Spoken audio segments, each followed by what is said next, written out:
कई खिजाएं और बहारें आकर गुजर गईं, पर उसकी घर की खिजा बहार में न बदली। सहन में लगे हुए मेहंदी के पौधे को आपा कितना ही पानी देते मगर उसकी प्यास न बुझती। पतली पतली हरी शाखें सिया पड़ गई थी। आपा उन कई वर्षों में कितनी कमजोर हो गई थी। अब्बा घर से बिल्कुल बेताल्लुक से नजर आती। दफ्तर से आने के बाद बैठक आबाद हो जाती और अंग्रेज हुक्मराना से नफरत की इजहार में अब्बा की आवाज सबसे ऊंची होती। अम्मा उस वक्त बड़ी बेचैनी से सहन में टहलती रहती। हाय, वो कौन सा मनहूस दिन था जब मेरी शादी हुई थी। सब कुछ खत्म हो गया, जो रहा है वो भी खत्म हो जाएगा। वो टहलते टहलते रुक कर आवाज से कहती और जवाब न पाकर फिर बड़बड़ाने लगती। वैसे अब वो सफदर भाई की तरफ से किसी कदर मुतमईन थी। अलीगढ़ से बीए करने के बाद वो न जाने कहाँ चले गए थे। अब्बा ने बहुत सर मारा मगर उनका पता न मालूम हुआ। अम्मा बहुत जल्दी में थी कि किसी तरह आपा की शादी कर दी जाए। उन्हें खतरा था कि सफदर भाई का भूत फिर कहीं से ना निकले। मामा जब खाना पका चुकती तो अम्मा उससे शादी के मतलब बातें करती रहते। अब्बा को तो घर की किसी बात से दिलचस्पी रही न थी। रात जब वो बिस्तर पर आते तो कोई किताब उठा लेते। शादी की बात होती तो हूँ हाँ करके टाल देते। उस दिन जब अम्मा ने कुसुम दीदी से सुना कि अब्बा के एक दोस्त गिरफ्तार कर लिए गए तो अम्मा मारे दहशत के कांप गई। तुम हम सबको भीख मंगवा दोगे, अगर दुश्मनों ने पकड़ लिया तो क्या होगा? रात अम्मा बिलक बिलक कर रोई। अब्बा कुछ बेचैन से होकर उठ बैठे।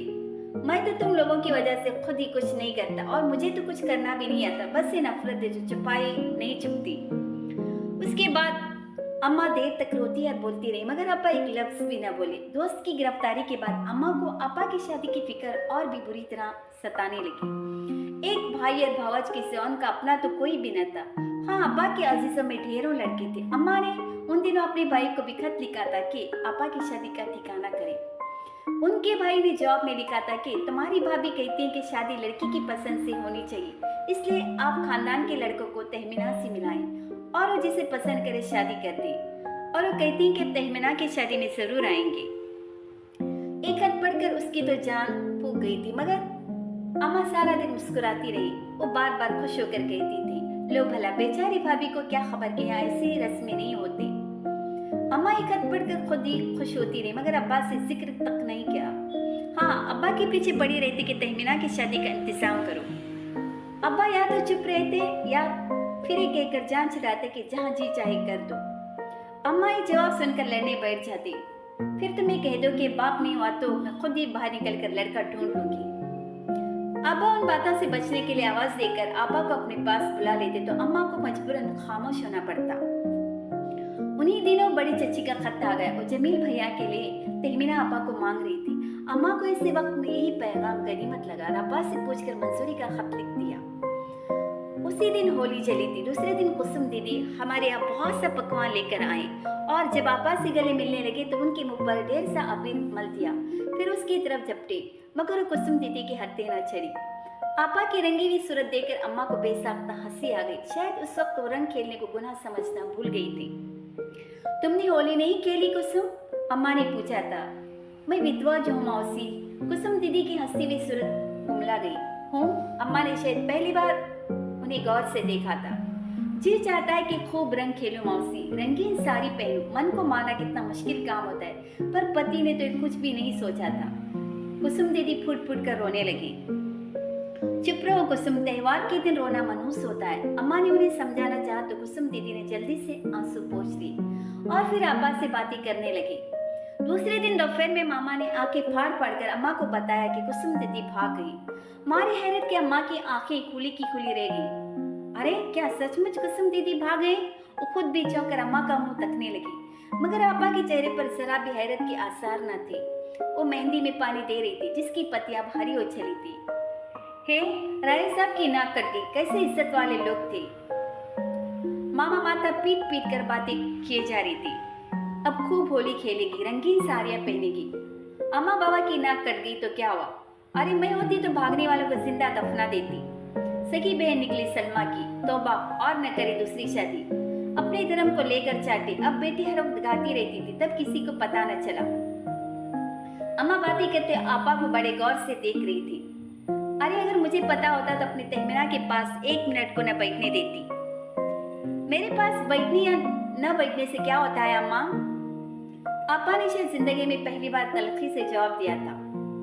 अल्लाह करे कुसुम दीदी अपने घर खुश रही। वो बराबर दुआ किए जा रही थी और उसे बार बार सलमा फूफी याद आ रही थी। चंद दिन तक राय साहब अब्बा की बैठक में भी नहीं आए और जब आए तो सबसे यही कहते रहे कि कुसुम अपनी नानी के घर गई है, रूठ कर गई है, इसलिए हमारी उदासी के कहीं नहीं आया गया। कुसुम दीदी के माताजी ने भी तो अम्मा से यही कहा था कि कुसुम रूठ कर अपनी नानी के घर हरिद्वार चली गई है। जब वो वापस आएगी तो फिर अफवाहें उड़ाने वालों से पूछूंगी। मगर जब उसने ये बात आपा से गई तो उनका चेहरा फक पड़ गया। अल्लाह न करे वो वापस आई, उन्होंने धीरे से कहा। कुसुम दीदी के भागने के बाद अम्मा की फिक्रों में और भी इजाफा हो गया। वो चाहती थी कि इसी तरह भी आपा को उनके घर का कर दिया जाए। अम्मा सारा दिन जमील भैया के हुस्न और लियाकत का जिक्र करती रहती। उन बातों को बड़ी दिलचस्पी से सुनती, मगर आपा को जाने क्या हो गया था कि एकदम घर के काम में जुट गई थी। सारे कमरों का सामान उलटकर फिर से सजाया गया। आपा, तुमने तो जमील भैया को देखा था, वो कैसे है? उसे अपनी आपा के होने वाले शौहर से सख्त दिलचस्पी होती जा रही थी। पता नहीं, आपा उसके सवाल पर हंस पड़े। वो खासी खुश नजर आ रही थी। आलिया, अब तुमको सफदर भाई नहीं याद आते? कतई नहीं, सख्त भी मरवत आदमी निकला। जो मुझे याद करे मैं उसे याद करती हूँ, उसने बड़े खरेपन से जवाब दिया। मैं तो सिर्फ अपने जमील भैया को याद करती। उसने शरारत से आपा को देखा तो वो बड़े जोर से हंसने लगे। आपा, अल्लाह करे मेरे इम्तिहान के बाद आपकी शादी हो, वरना सारा मजाक करकरा हो जाएगा। उसने बड़ी फिक्र से कहा। 9वीं क्लास की पढ़ाई ने उसको किस कदर संजीदा बना दिया था। मैं तुम्हारे इम्तिहान से पहले शादी कर ही नहीं सकती, मुझे दुल्हन तो तुम ही बनाओगी। आपा ने उसे गौर से देखा और फिर कमरे से निकल गए। उन दिनों मेहंदी की पत्तियों का रंग कितना गहरा सब्ज हो रहा था। आपा सुबह शाम लोटे भर भर कर पानी डालती। मामा उन्हें बड़ी शफकत से देखकर हंसती। खूब सींचो बेटा, ये मेहंदी तुम्हारे हाथों में लगनी है। आपा बड़ी डटाई से मुस्कुराती। क्या मजाल थी जो किसी की बात पर जरा सा शर्माती। अम्मा के सामने अपने जहेज की तैयारियों में मगन रहते। ऐसे खूबसूरत मेज पोश और तक्के की गिलाफ काट रही थी कि हाथ छूम लेने को जी चाहता। उससे किसी काम को न कहा जाता, क्योंकि वो तो 9वीं क्लास की तालीम के पहाड़ को सर कर रही थी। उन दिनों घर की फिजा में चांदनी की ठंडक महसूस होती। अम्मा अब्बा के वजूद को इस तरह भूल गई थी कि लड़ने का नाम भी न लेती। दरसिया स्नार सारा दिन घर के चक्कर लगाते रहते। नमूनों की किताबों को देख देकर अम्मा की आंखें न थकती और बड़े सुकून से अपनी किताबें पढ़ती रहती। पर हाय सुकून कितना आलसी था। एक दिन सुबह सुबह मामा ने आकर बताया कि अपनी तहमीना बिटिया की सहेली कुसुम वापस आ गई है। चल झूठी, अम्मा हमारी हैरत की चीख पड़ी। अल्लाह कसम बीबी जी, वो वापस आ गई है। मेरी ननद ने खुद उसे देखा है, उसके साथ एक आदमी भी है। मकान ले रखा है किराए पर है। इतनी बेशर्मी, एक तो भागी है, फिर माँ बाप के सीने पर मूंग दलने में आ गई। मूंग दलने यही आ गई। अरे उसे रहने को कोई और जगह न चढ़ी थी। अगर उसने मेरे घर का रुख किया तो टांगे चीर कर फेंक दूंगी। अम्मा ने आपा की तरफ देख कर कहा और आपा का चेहरा हल्दी की तरह जर्द हो गया। वो मेज को छोड़कर उठे और जल्दी से अपने कमरे में चली गई। जब वो उनके पास गई तो आपा बड़ी बेचैनी से हाथ मल रही थी। अरे आलिया, वो यहाँ क्यों आ गई? यहाँ तो सब उसे जलील करेंगे। वो बेवकूफ उसे यहाँ क्यों ले आया? शायद अपने माँ बाप से मिलने आई हूँ। 6 महीने भी तो हो गए, शायद वो माफी मांगना चाहती, उसने कहा। अरे बेवकूफ, आपा कुछ सोचने लगे। जाने कुसुम दीदी किस घर में होंगी, कैसे मिलूं उनसे जो अम्मा को भी पता न चले। उसका जी चाह रहा था कि किसी तरह कुसुम दीदी से मिल ले। तुम उनसे न मिलना वरना अम्मा मार ही डालेंगी, आपा ने हिदायत की। मगर वो बराबर यही सोच रही थी कि अगर मकान मालूम हो जाए तो स्कूल जाते हुए जरूर मिलेगी। उस रात आपा सख्त बेचैन रही। राय साहब के घर में ऐसा सन्नाटा था कि किसी के बोलने की आवाज न आती। आपा शायद सारी रात न सोई थी। सुबह उनकी आंखें सुर्ख हो रही थी। मामा काम करने आई तो उसने फिर बेहद अहम खबर सुनाई कि वो आदमी रातों रात कुसुम दीदी को छोड़कर चला गया। बाकी रात कुसुम दीदी रोती रही। आसपास के सारे लोग जमा हुए। माँ बाप से मिलाने के बहाने और माफी दिलाने के लिए लाया था। राय साहब ने मिलने से इनकार कर दिया था, मगर उनकी बीवी आज सुबह मुंह अंधेरे कुसुम के घर गई थी। यही सजा होती है ऐसी खराफाओं की। बहुत अच्छा हुआ जो छोड़कर चला गया। लो भला, घर से भागकर बीवी बनने के ख्वाब देख रही थी। कर लिए मजे अब भुगते। अम्मा जहर में बुझी बातें कर रही थी और आपा पर जैसे सख्ता तारी हो गया था। मैं अब्बा से कहूँगी कि राय साहब को समझाएं, कुसुम दीदी को घर ले आएं। हाय वो अकेले क्या करेंगी, उसने बड़े जोश से कहा। उस मर्द की तरफ से उसे कैसी सख्त नफरत महसूस हो रही थी। यहाँ लाकर उसने कौन सा कारनामा अंजाम दिया। वहीं कहीं दयार गैर में छोड़कर भाग जाता ताकि उस सर पटक पटक कर मर जाते या अपनों की जिल्लत तो नसीब होती। क्या कहोगी तुम अपने अब्बा से? यही ना कि भागी हुई बेटी को घर बिठा ले, शर्म नहीं आएगी तुमको ऐसी बातें करते? अम्मा ने सख्त गुस्से से पूछा था। हाँ यही कहूंगी। वो अम्मा के सामने से हट गई। शाम को जब अब्बा दफ्तर से आए तो उनके सामने जाकर खड़ी हो गई। अब्बा, कुसुम दीदी अकेले घर में रो रही है, राय साहब को समझाइए, उसे ले आए। कोई उन्हें छोड़कर भाग गया। मुझे सब मालूम है, मैं तुम्हारे कहने से पहले ही राय साहब को समझा दिया है। बड़ी समझदार है मेरी बेटी। अब्बा ने उसके सर पर हाथ फेरा और मुस्कुराने लगे। इससे क्या जरूरत है कि ऐसी बेशर्मी की बातों में हिस्सा ले? अम्मा गुस्से से बेताब हो रही थी। क्यों ना हिस्सा ले? मिशन स्कूल में पढ़ाते और बोलने तक का हक नहीं देते? साफ बात क्यों नहीं करते कि अंग्रेज बेशरम होते हैं? अम्मा लड़ने पर तुल गई तो अब्बा जल्दी से बैठक में चले गए। रात अब्बा ने चुपके से बताया कि राय साहब ने बात मान ली, कुसुम को घर ले आएंगे और शायद ले भी आए हूँ। अब्बा के सुलूक पर वो कितनी खुश हुई थी। उस दिन उसे अपनी अहमियत का अंदाजा हुआ था। फिर भी वो बावजूद कोशिश के कुसुम दीदी से मिलने न जा सकी। वो रात कितनी लंबी हो गई थी, उसे नींद न आ रही थी। कब सुबह हो और वो स्कूल जाते कुसुम दीदी से मिले। आवारा कुत्तों ने भौंक भौंक कर रात को और भी हैरान कर दिया था। स्कूल जाने से पहले वो कुसुम दीदी के घर पहुंच गई। माँ जी रसोई में थे। राय साहब आराम कुर्सी पर आंखें बंद के लेटे थे। उन्होंने उंगली के इशारे से बताया कि कुसुम उधर है। वो कमरे में गई मगर कुसुम दीदी वहां न थी। कोठरी में झांकी, वहां खड़े पलंग पर घड़ी मुड़ी पड़ी हुई थी। उसे देखकर झिझक गई तो वो खुद ही आगे बढ़कर उनसे लिपट गई। बहुत याद आती थी कुसुम दीदी। उसने गौर से उन्हें देखा। फसल कट चुकी थी, खेत वीरान पड़ा था। उसने हाथ पकड़कर उन्हें उठाना चाहा। यहाँ अंधेरी कोठरी में क्यों घुसी हैं? बाहर चलकर बैठी है ना। वहां बैठो तो सब लोग मुझे देखने आते हैं। अम्मा जी ने कहा कि चुप कर बैठो। फिर पिताजी मेरी सूरत देखकर दुखी होते। मैं बदनाम हो गई हूँ ना। तेमीना कैसी है? घर चलकर देख लो दीदी। अब मैं कहीं नहीं जा सकती। उनकी आंखों की वैरानियां रो रही थी। मैं अपनी दीदी को खुद ले आऊंगी। स्कूल का वक्त करीब था, इसलिए वो शाम को आने का वादा करके चली गई। रास्ते पर वो कुसुम दीदी के आशिक को कोसती रही थी। जब घर आई तो आपा ने उसे पकड़ लिया। कुसुम दीदी के लिए इकट्ठे बहुत सवाल कर डाले मगर वो क्या बताती। कुसुम दीदी से तो कोई बात ही न हुई थी। उनसे जाकर मिलो ना आपा। अब अगर उनसे मिले तो लोग उंगलियां उठाएंगे। वो बदमाश जो मशहूर हो गई। मगर लोग उस आदमी को बुरा क्यों नहीं कहते जो उन्हें छोड़कर भाग गया? बस नहीं कहते, लड़की को बुरा समझते। तुम भी अब बड़ी हो गई हो, उनके घर न जाना वरना लोग उंगलियां उठाएंगे। उस शाम उसने पहली बार महसूस किया कि उसकी अजीब सी कैफियत हो रही है। इश्क और आशिकी के उलझे से ख्यालात उसे चकराए देते थे। इश्क को मोहब्बत किया है जिसके लिए इंसान बड़े से बड़ा घाटा उठा लेता है। आखिर क्यों, किस लिए? उसकी समझ में कुछ भी न आ रहा था। सोचते सोचते वह थक गई थी। उसने सबसे पहले खाना खा लिया और अपने बिस्तर पर लेटकर कोर्स की किताबों से उलझने लगी। फिर उसे पता भी न चला कि किस वक्त सो गई।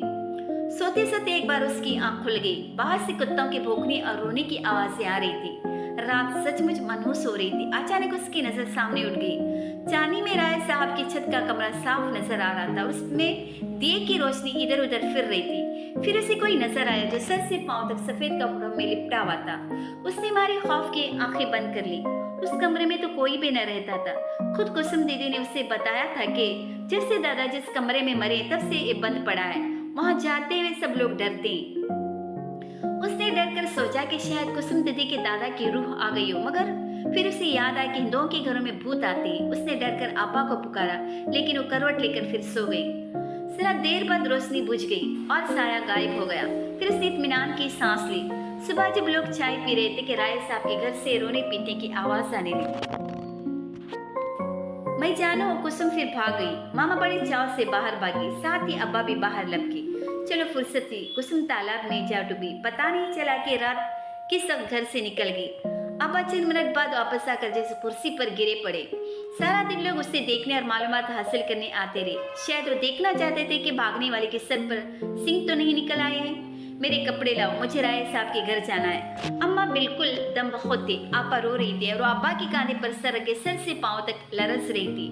अब्बा उसका सर सहला रहे थे, उसे थपक रहे थे, मगर उसे जाने क्या हो गया था कि रोया भी न जाता था। दीदी खाट पर डालकर घर लाई जा चुकी थी। औरतों के हुजूम को चीरकर जब उसने उनके खुले चेहरे को देखा तो चीख पड़ी।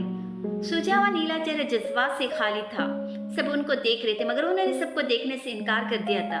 उनके होठ अजीब अंदाज से खुले हुए थे, जैसे कौन गली गिर शाम के बोल हमेशा के लिए टूट गई हूँ। खाट से लटकी हुई सफेद साड़ी के पल्लव से पानी की आखिरी बूंद भी टपक कर कच्चे सहन में जज्ब हो चुकी थी।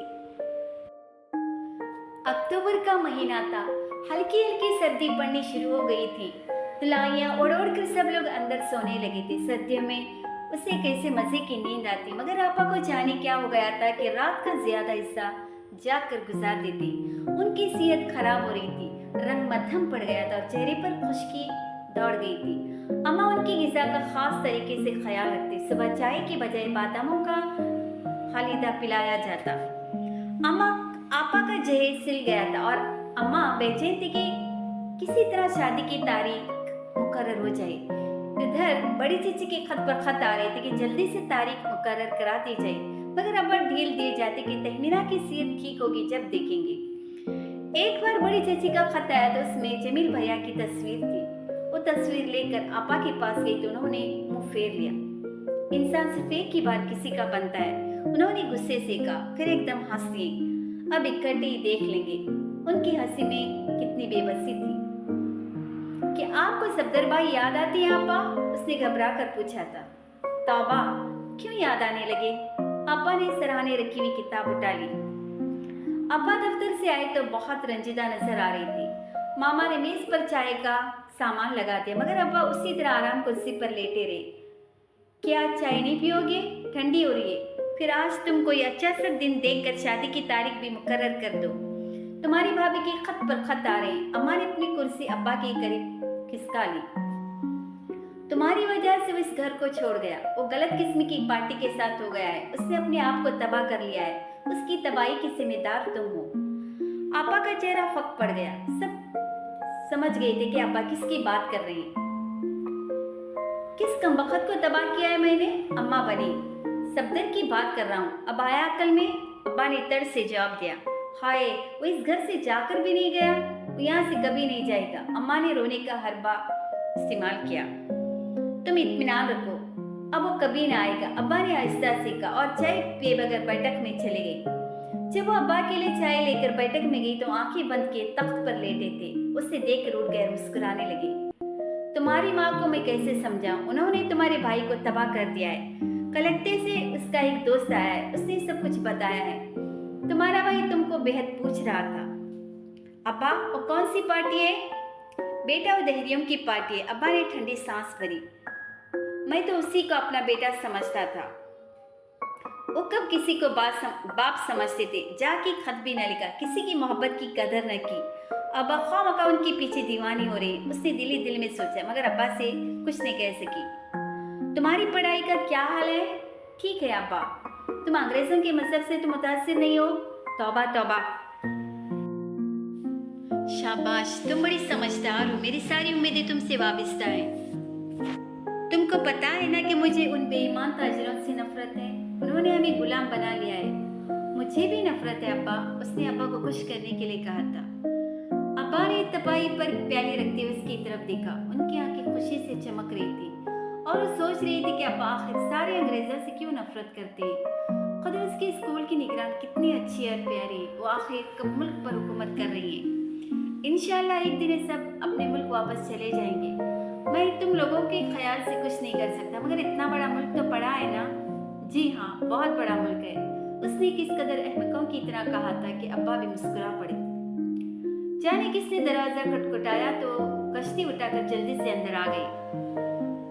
मुझे सब मालूम है कि अपने आप को क्यों तबाह कर रहे हैं। रात को आपा ने उसे सरगोशियों में कहा था, मगर वो चुप रही। कुसुम दीदी डूब मरी। फिर भी आपा को सफदर भाई याद आती। उसने बड़ी नफरत से सोचा।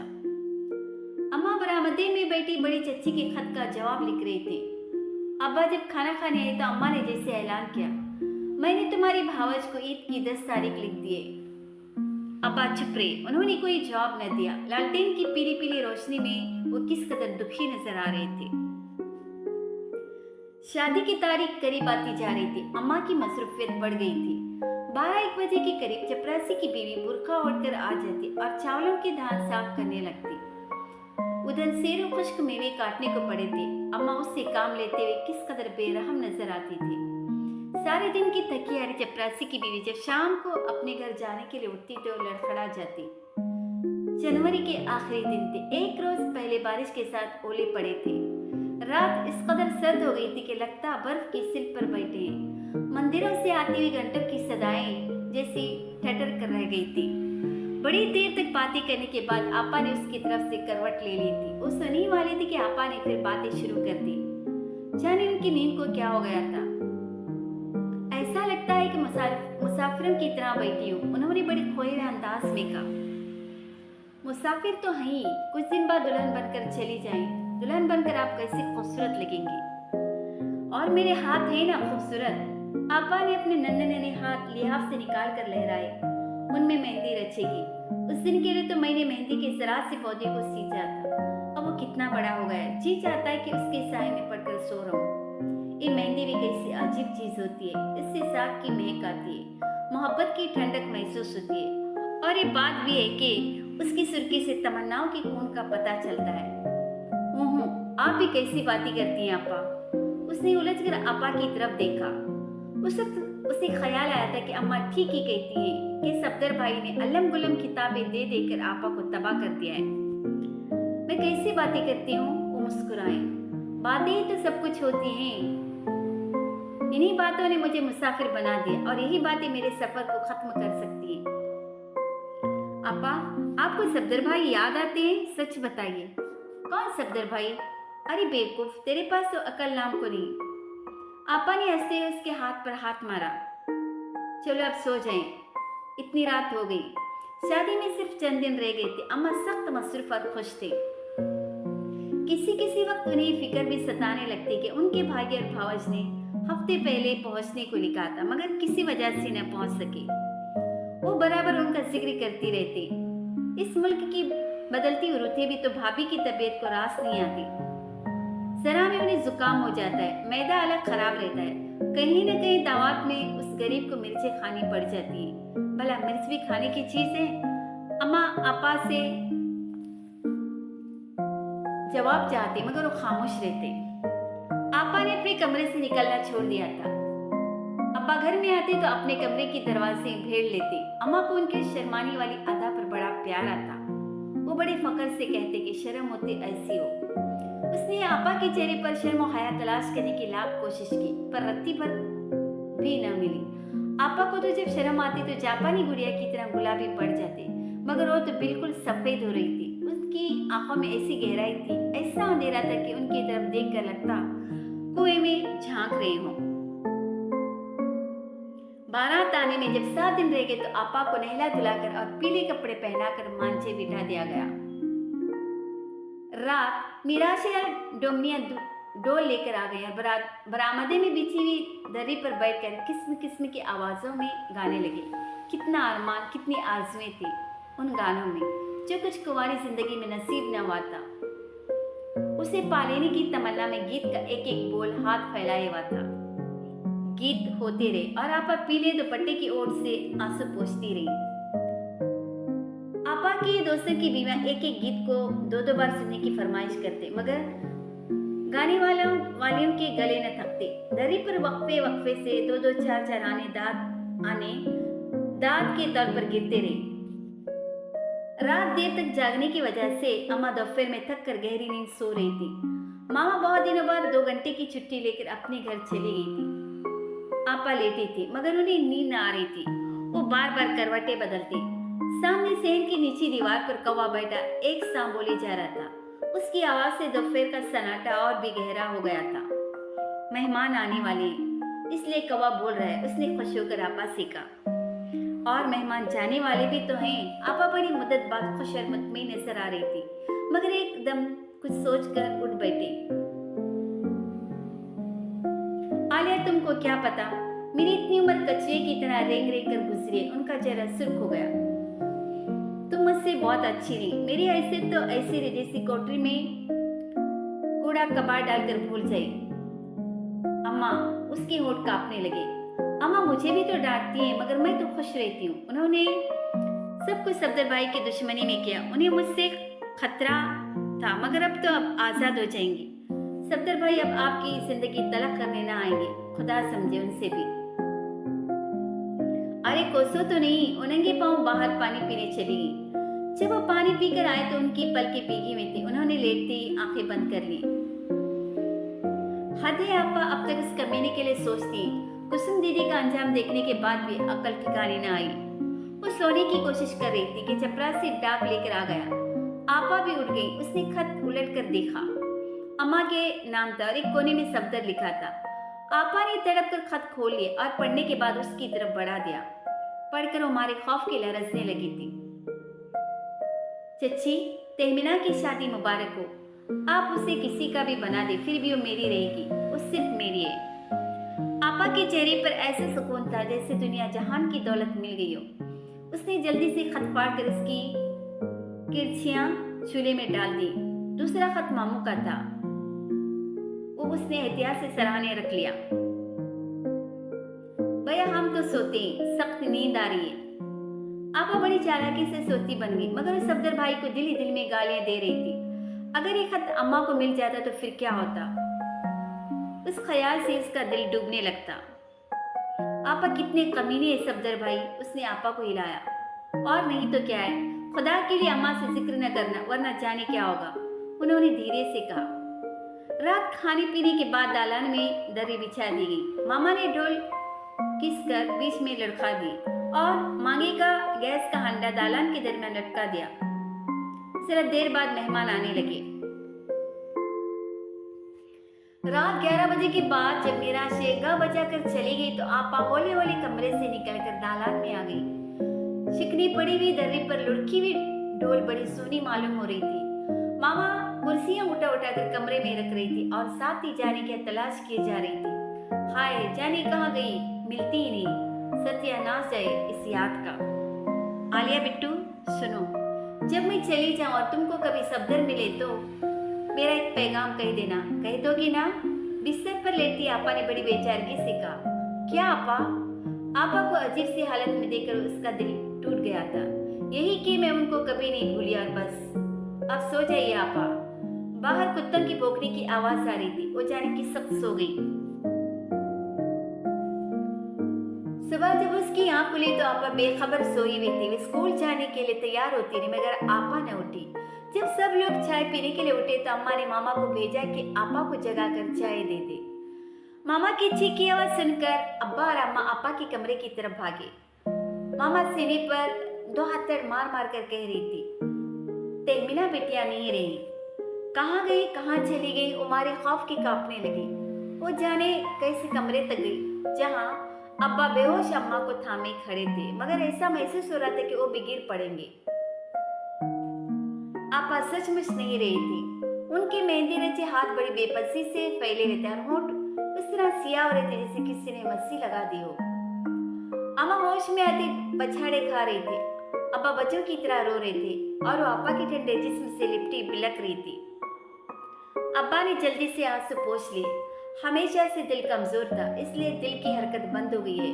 मामा तुम जाकर पानी गर्म करने का इंतजाम करो। अल्लाह को यही मंजूर था। अब्बा की आवाज कांप रही थी। मामा की बाहर जाती अब्बा ने अम्मा से सरगोशी की। तुम हिम्मत से काम लो, हम मुसीबत में फंस गए हैं। मैयत को जल्दी से उठाना है। अम्मा को छोड़कर उन्होंने उसे लिपटा लिया और दूसरे कमरे में ले गई। तुम तो बड़ी समझदार हो, तुम यहीं बैठो। अब्बा उसे अकेले कमरे में छोड़कर चले गए मगर उस वक्त तो अब्बा का हुक्म मानना उसके बस में न था। वो जाकर दरवाजे की ओट में खड़ी हो गई। अब्बा अम्मा को समझा रहे थे। उनके हाथ में कागज का एक पुर्जा था जिसे उन्होंने माचिस से जला दिया और फिर अम्मा को थामकर दालान में ले आए। मामा ने पतीले में पानी चढ़ाकर सुबह ही सुबह दरी बिछा दी पर ढोल किस करना डाली। अब्बा के दोस्तों की बीवियां आ रही थी पर कोई दरी पर पैसे न फेंक रहा था। सब रो रही थी और उनके बीच में बैठी हुई अम्मा को बार बार गश आ रहा था। आपा को जल्दी जल्दी नहला धुलाकर रुखसत कर दिया गया। अम्मा पागलों की तरह उनके पीछे भाग रही थी। अरे बिटिया, बड़ी बिटिया रुखसत हो गई, तुम गाओ ना। काहे को ब्याई बदेस लिखिया बाबुल मोरे। मामा की बात पर जैसे कोहराम मच गया। वो आपा के कमरे में भाग गई थी और जमीन पर बैठकर दिल की भड़ास निकाल रही थी। जले हुए कागज के टुकड़े इधर उधर उड़ते फिर रहे थे। हाय, कैसी अरमानों भरी चली गई। मामा बोला ये कमरे में आई और इधर उधर कुछ तलाश करने लगी। कल से अफीम की डिब्बियां खोई तो फिर न मिली। एक जरा सी खाली तो दिल ठहर जाता। बड़े चचा, बड़ी चची और मामू आए। 2 दिन रहे, फिर सब रो पीट कर चले गए। मामू की अंग्रेज बीवी ना आ सकी थी क्योंकि उन दिनों माँ बनने वाली थी और जमील भैया भी तो ना आए थे। जरा अपनी होने वाली दुल्हन की तुर्बत ही देख लेते। उस किस्से के बाद अम्मा कैसी चुप और घुटी घुटी रहती। उसके बाद तो सिर्फ वही उनकी मोहब्बत का मरकज रह गई थी। हर वक्त नजरों में रखते। जरा देर को पास से हटती तो अम्मा को इख्तिलाज के दौरे पड़ने लगते। अब्बा अम्मा से कितनी दूर हो गए थे। दफ्तर से आकर बैठक ही में हाथ मुंह धोती, वही चाय पीते और खाना खाकर रात के 11-12 बजे तक दोस्तों के जमघट में बहस मुबाहिसा करती। रात जब सब सो जाते तो चुपके से आकर अपने बिस्तर पर दबक जाती। आपा के मरने के बाद सन्नाटा हर तरफ दराता फिरता और कोई भी नजर न आता जो सन्नाटे को तोड़ दे। सफदर भाई की फिर कोई खबर न लगी। उन्हें सभी निकल गई आसमान। वो तो उनके पते के लिए तरसती थी। वो उन्हें लिखना चाहती थी कि कब्र के पास काफी जगह है, अगर मोहब्बत करती है तो फिर आ जाओ। उस दिन जब अब्बा बैठक में आए तो कोई साथ न था। वो जल्दी से उनके पास चली गई। कितनी मुद्दत हो गई थी कि वो अब्बा के पास न बैठ सकी थी, उनसे कोई बात न कर सकी थी। अब्बा, आप घर में नहीं आते, किसी से नहीं बोलती, उसने जाते ही अब्बा से कहा था।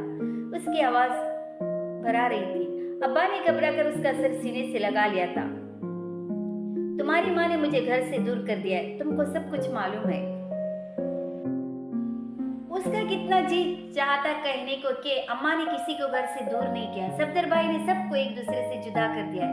फिर आप तो अंग्रेज दुश्मनी में ऐसे मसरूफ है कि पीछे मुड़कर देखते ही नहीं। आप मोहब्बत को पहचानते नहीं। चाह कर भी वो सब कुछ कह न सकी। उसे खुद हैरत थी कि अब्बा की बेइतनाम के बावजूद उन्हें सबसे ज्यादा क्यों चाहती थी। कैसा जहां आबाद था अब्बा के शफीक आंखों में। वो अब्बा के खिलाफ कभी एक लफ्ज भी तो नहीं कह सकी। तुम्हारी माँ ने मुझे कभी न समझा, उन्होंने मेरी किसी ख्वाहिश का साथ न दिया। अगर मुझ में भी तुम्हारे बड़े चचा जैसी जुरात होती तो आज मैं इतना मजबूर न होता। अब्बा जाने और क्या कहने वाले थे कि राय साहब आ गए। अब्बा की मौत ने उसे अपनी उम्र से 10 साल आगे बढ़ा दिया था। वो अम्मा की दिलजीवी करना चाहती थी। अब्बा को घर वापस लाने के लिए बेकरार थी। वो उन्हें सियासतबाजी से हटाना चाहती थी। उसकी शिकायत के बाद अब्बा थोड़ी थोड़ी देर के लिए घर में बैठने लगे, मगर ऐसा लगता कि अम्मा से कतरा रहे हैं। और अम्मा जब उनसे आंखें चार करती तो चेहरे पर बीते दिनों की याद लरसने लगती और सफदर भाई के लिए सोचती रह जाती। किस कदर ठार से शख्स ने खत लिखकर आपा को मौत के मुंह में धकेल दिया था। आपा की मौत को कई महीने हो गए थे, मगर अम्मा ने उनकी किसी चीज को उधर से इधर न किया था। आपा का पलंग उसी तरह पड़ा था, उनकी किताबें उसी तरह रखी थी। वो जब उनके कमरे में जाती तो ऐसा महसूस होता कि दिल डूब जाएगा। अम्मा ने उनके जहेज के बॉक्स भी उस कमरे में लगवा दिए थे। उन्हें देखकर उसे अजीब सी बेबसी का एहसास होता। कुछ दिन बाद आपा के जहेज के बॉक्स में झिंगर घुसकर सब कुछ चाट जाएंगे। बरसात में लचका गोटा सियाह पड़ जाएगा, वो सोचा करती। मैट्रिक का इम्तिहान देने के बाद वो बिल्कुल बेकार हो गई थी। दिन काटे न कटते। उस दिन यूं ही आपा की किताबें उठाकर पढ़ने लगी। कितनी इश्क मोहब्बत से भरपूर किस्से थे।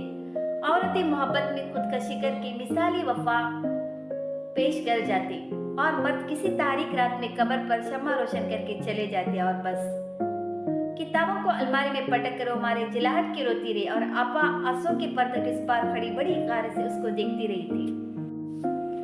2-3 दिन से आपा सख्त मसरूफ थे। दफ्तर से भी बड़ी देर में आते। उनका अंग्रेज अफसर मुआयने के लिए आने वाला था। अब्बा हर चीज ठीक कराने के अलावा डाक बंगले में उसके रहने का इंतजाम भी करा रहे थे। आपा के हाथों के कड़े हुए कई मेज पोश और गुलदान भी चपरासी मांग ले गया था। खूब अंग्रेजों को गालियां देते हैं और अब वो आ रहा है, तुम्हारे डर के सीटी गुम है हजरत की। जुबानी जमा खर्च करने में कैसे तेज होते हैं लोग भी। अम्मा बड़े फख्र और तन से हंसते तो उसके तन बदन में आग लग जाती। काश वो एक जरा देर को अम्मा की अम्मा बन सकती तो फिर बताती कि छेड़खानी करने का क्या फायदा होता है। अब्बा घर से दूर होते जा रहे थे, अम्मा अपने हाल में मस्त थे। रात अब्बा थके हारे वापस आए तो उससे कहा था, बेटी तुम रात के खाने का जरा अच्छा से इंतजाम करा देना, एक 6-7 आदमियों का खाना होगा बस। सुबह मॉर्निंग को आ रहा है, रात हमारे घर दावत होगी। वही हाथ है, खाली खोली नफरत करती और खुशामद में लगे हो उसकी। अरे मुझसे कहो, मैं खुद दावत का इंतजाम कर दूंगी, आखिर अम्मा अब्बा के सामने भी न चौकी। मैंने खुशामद नहीं की तो फिर तुम भीख जो मांगने लगोगी। अब्बा जल्दी से बाहर चले गए और अम्मा से एक लफ्ज न कह सकी। उनकी उजाड़ सूरत देखकर रहम आने लगता। दूसरे दिन अब्बा तारों की छांव में उठकर स्टेशन चले गए। अम्मा अपने पलंग पर पांव लटकाए बैठी बड़े तन से हंसती रही, मगर अब्बा ने उनकी तरफ न देखा। दिन का 1 बज गया मगर अब्बा खाने पर भी न आई। वो अम्मा के साथ रात की दावत के इंतजाम में मसरूफ रही। उसने बैठक को बड़े नई तरीके से सजाया था और गैस के 2-2 अंडे मंगवाकर अच्छी तरह साफ करा लिए थे। अम्मा कई किस्म के कोफ्ते और कबाब तैयार करा रही थी और एक साथ चीखे जा रही थी कि मसाला बगैर मिर्च का पिसा जाए। अम्मा ने इतनी लगन से कभी किसी की दावत का इंतजाम न किया था। खाना बस तैयार ही था कि चपरासी बौखलाया बगैर आवाज से घर में घुस आया। ऐसा मालूम होता था कि बड़ी दूर से भागता हुआ आ रहा है। बेगम साहब अपने बाबूजी को पुलिस पकड़ ले गई। मौनी के वक्त अफसर से झगड़ा हो गया और अपने बाबूजी ने रोड से उसका सर फाड़ दिया। अम्मा ने आंखें फाड़कर उस तरह देखा जैसे उनकी चारों ओर अंधेरा छा गया हो। फिर उन्होंने चीखना चाहा तो बस मुंह खोल कर रह गई। दावत के सामान पर मक्खियां पनक रही थी। कहाँ है अब्बा, मैं उनके पास जाऊंगी। वो पागलों की तरह उठकर भागी थी मगर चपरासी उसके सामने दीवार बन गया था। आप कहाँ जाएंगी बिटिया बेबी? तू मेरे सर चढ़ता है। उसने चपरासी को मारने के लिए दोनों हाथ उठा दिए थे। मैं तो बिटिया बेबी का गुलाम हूँ, आप कहाँ जाएंगे? बाबूजी तो थाने में है। चपरासी ने सोफे का पल्लो आंखों पर रख लिया। डेम फूल कहता था अपने बाबूजी को हरामजादा। चपरासी ने सुर्ख सुर्ख आंखों से उसकी तरफ देखा। मुझे मिल जाए तो 1000 एक अंग्रेज सदके करके फेंकूं अपने बाबूजी पर से। खून चढ़ गया मेरी आंखों में खून। जरा देर में राय साहब आ गए। अम्मा दरवाजे की ओर में खड़े होकर उनसे बातें कर रही थी। उन्होंने मामू का पता दे दिया था कि उन्हें तार कर दिया जाए, मगर उसने जल्दी से बड़े चचा का पता भी दे दिया। वो तो बड़े चचा को सिर्फ 2 ही बार देखकर उनकी गुरविदा हो गई थी। अगर बड़े चचा न होते तो फिर क्या होता? मामू कितनी सफाई से कह गए थे कि इकदाम कत्ल बहुत बड़ा जुर्म है। ऐसे आदमी की बीवी बच्चों की सरपरस्ती करने में उन्हें भी खतरा था। अम्मा तो उससे बात साफ छुपा गई थी, मगर उसने बरामदे में खड़े होकर खुद अपने कानों से सुना था। उसे मामा और अंग्रेजों से उस दिन इतनी नफरत हुई थी कि जी चाहता सबकी बोटियां चबा डाली। बड़े चचा ने आकर सबके सरों पर हाथ रख दिया। 2 दिन के अंदर अंदर सामान बंधवा कर टांगों पर लदवाया दिया। बड़े चचा खुले खजाने अंग्रेजों को गालियां दे रहे थे। अब्बा के अंजाम से उनका जोश और भी बढ़ गया था। जब बड़े चचा अब्बा के दोस्तों से रुखसत हो रहे थे और उसका तांगा आहिस्ता आहिस्ता रेंगने लगा था तो उसने देखा कि उसके स्कूल की निगरान बड़ी तेजी से चली आ रही है। तांगे के पास आकर उसने अपनी फुली सांस दुरुस्त की और फिर प्यार से उसका हाथ थाम लिया। तुम लोग खुश रहना, गुम न करना, गम न करना। तुम्हारा फादर बहुत अच्छा आदमी था। तुम्हारा मुल्क जरूर आजाद होगा। निगरान रेंगते हुए तांगे से अलग हो गई।